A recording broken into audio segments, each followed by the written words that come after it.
Hello friend, তো আজকে আমরা চলে এসেছি করখা। তো দীপুদা, সবুজদা তাদের সাথে দেখা করতে। তো দেখি বাড়িতে আছে কি না, দেখা হবে কি না জানি না।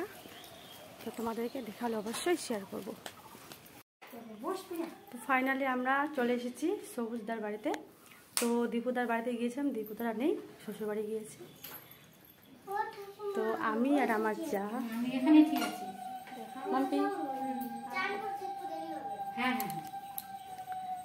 তো দাদা এখন স্নানে গিয়েছে, তো একটু আমাদের ওয়েট করতে বললো।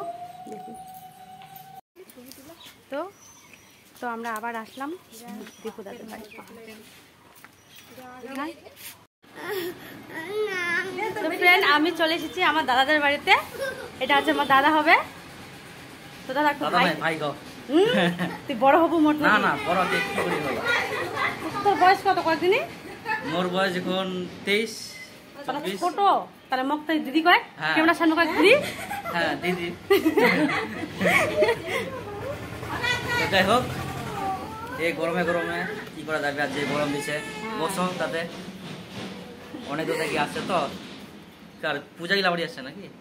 আর যে আমার বাড়ি ওটা হচ্ছে মামা শ্বশুরের বেটি হবে। আচ্ছা আচ্ছা।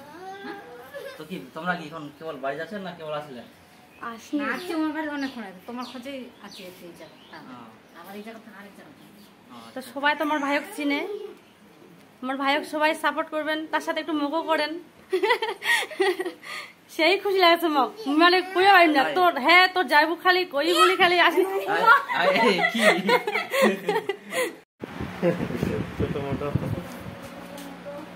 আর এটা হচ্ছে আমার দাদা, দাদা চলে এসেছে ভাইয়ের বাড়ি।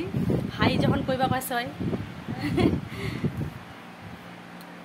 আসিলেন, খুব ভালো লাগলো। এভাবে আসিবেন, ভালোবাসা দিয়ে থাকবেন, আবার জেগে থাকবেন। আবার আসবো তোমার জন্য।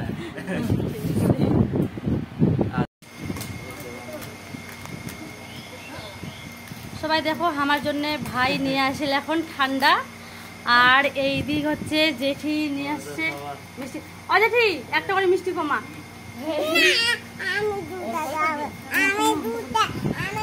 যে কোনো একটা।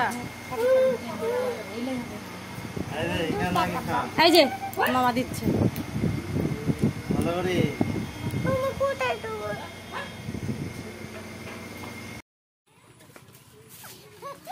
তো বন্ধুরা, তোমরা সবাই দেখতে পাচ্ছ আমরা এখন এসেছি যে এখানে ঠাকুর পাওয়া গিয়েছিল, মানে করখা। তো এখানে ঠাকুরগুলো দেখো খুব সুন্দর, দুটোই পেয়েছে। তো একটা এরকমই কাটাই ছিল। তো এটা হলো জাগ্রত ঠাকুর। তো তোমরা প্লিজ লাইক কমেন্ট শেয়ার করো, আর তোমরা মনে মনে কিছু চাও তোমাদের মনে আশা পূর্ণ করবে।